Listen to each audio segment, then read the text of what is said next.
said in the music years ago that I see come past today. You know, and I'm a firm believer of speaking things into existence. Same here, brother. I'm a firm believer of, you work and the universe gives back to you. I'm a firm believer in that stuff. You feel me? In the law of attraction, of course, and God as well.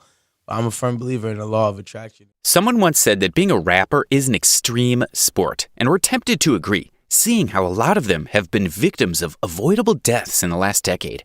We have lost so many of them who were killed for things as minor as a war of words or just to establish dominance as gang members. In today's video, we'll be talking about some of these men who killed rappers in these tragic events.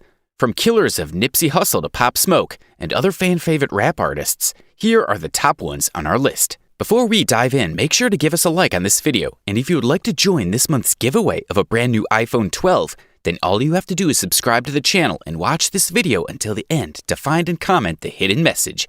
Good luck! Number 8. XXXTentacion. When everyone woke up to the news of the death of XXXTentacion in June 2018, there was enough shock to go round. It hit the community big time as no one saw this coming, and he was one of the best rappers in recent times. And yes, no one saw it coming because he was killed by Dedrick Williams and Robert Allen. One thing that was worse than listening to the news about it was watching the horror show live through the surveillance footage. This video, which is spread quite far, showed how these two men carried out the murder on June 18, 2018. The young rapper had first gone to the bank to withdraw some money. The aim was to check out some vehicles at Riva Motorsports in Florida. But as he was leaving, an SUV trailed him and followed all the way to the shop.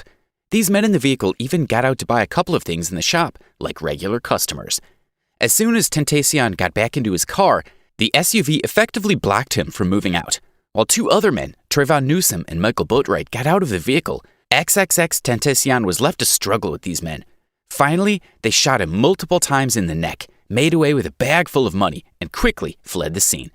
Sadly, the shots were fatal enough to kill the fast-rising rapper. Eventually, these men were caught and charged with first-degree murder and robbery with a deadly weapon. Number 7. Nipsey Hussle. Another victim of gun violence that shook the entire rap community, Nipsey Hussle, was one rapper who was loved by millions of people. He had a thriving fan base and hits after hits. Sadly, he didn't make it past March 31st, 2019, which started like any other day. He was signing autographs and happily taking photos with tons of fans outside the Hyde Park Strip Mall. This is the same area where he owned a couple of businesses, including a Marathon clothing store that saw a lot of foot traffic. He had only spent less than an hour there when Eric Holder came in with a few others. There was no altercation at first as the men shook hands and held a brief conversation. This took a turn for the worst when Hussle told Eric Holder that word going around the street said that Holder was a snitch. While no one loves being called a snitch, Holder took it a little too seriously. He left in the car and came back with a gun in each hand. Without thinking twice, Eric Holder shot Nipsey Hussle more than 10 times. Like this wasn't enough already, he kicked the bleeding rapper in the head before running off. There was a really slim chance that Nipsey would survive that, and he didn't. He was declared dead at the hospital while Eric pleaded not guilty to 2 counts of attempted murder, 1 count of murder, and 2 counts of assault with a firearm. Number 6. Ray Gouda. Like in Nipsey Hussle's case, this also started with an argument, this time inside a corner store. We really need to know what's up with people and their fragile egos that think a gun solves everything, even minor arguments. Ray Gouda was shot by 27-year-old Devontae Xavier Johnson, who turned himself in for killing the rapper on July 26, 2020. Ray Gouda, whose name was Ramon Gouda, was shot in the groin at the store on West North Street in Canton, Mississippi. Ray Gouda was quickly rushed to University Mississippi Medical Center, but he didn't make it past the next day. Funny enough, no one really knows what the argument was all about. Still, we lost an excellent rapper for that one. Number 5. King Von. 26-year-old King Von was caught in the middle of a gunfight outside Monica Hookah Lounge in Atlanta. He and a group of men got into an argument with another group, which turned into an all-out brawl. Unfortunately, what started that night as a celebration of Boss Top's birthday ended with blood and tears after King Von started jumping Quando Rondo. Then, Timothy Leaks, a friend of Rondo's, got out his gun and shot at King Von. According to surveillance footage outside the club, the men drove away in a white vehicle while a black one quickly drove over to get King Von to the hospital, where he was declared dead. Timothy Leaks may claim that it was done in self-defense, but he did kill a rapper. Number 4. Kent Won't Stop. If the other stories haven't made you super sad by now, then this one definitely will. It's a classic backstabbing case where a trusted friend becomes an enemy. This is what happened to rapper Kent Won't Stop, and his friend Robert Avery Coltrane is sitting right at the center of this tragedy. On October 17th, 2020, the rapper was reported missing by family and friends. His longtime friend had come over to the house like any other day. He met Kent Won't Stop's father, and the men told him that they would be driving out. The father didn't see anything to it and never realized that it would be the last time he would see his son alive. A few days after reporting him missing, the rapper was found dead in the trunk of his longtime friend's car. And get this, he was already decomposing, with multiple gunshot wounds showing that it was a murder. It may not have been discovered if Robert hadn't gotten caught in a car crash in South Florida that caught the attention of the police. They noticed the foul stench coming from the trunk even while it was raining heavily. Robert was taken in as soon as the police figured out what was going on.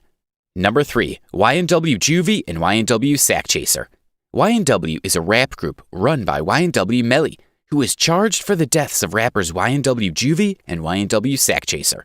The real name, Jamel Demons, this rapper had taken to social media to mourn the deaths of Anthony Williams and Christopher Thomas Jr., real names of the YNW members who had been killed in a drive-by shooting in 2018. Later, the police announced that it had been no drive-by shooting, but all staged by none other than YNW Melly.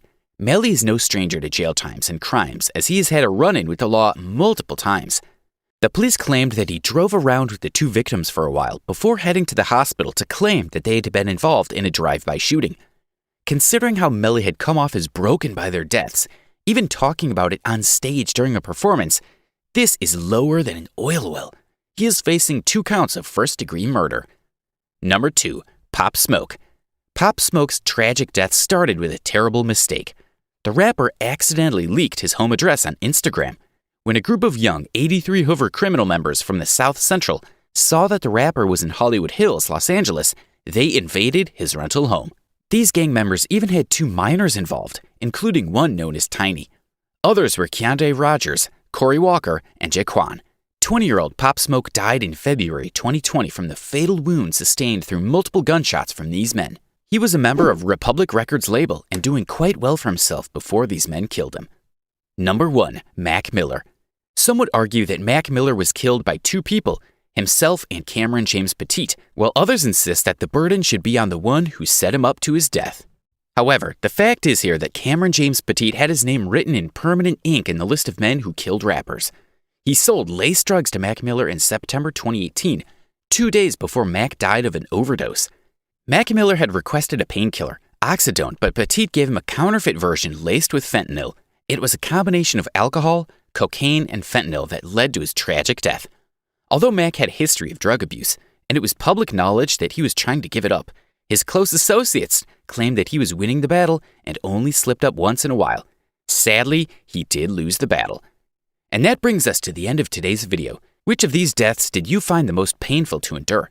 Were any of these your favorite artists? Let us know your thoughts in the comments section down below. Also, don't forget to leave a like on this video, and if you are new to the channel, make sure to hit that subscribe button for all future content. Thanks for watching. Until next time.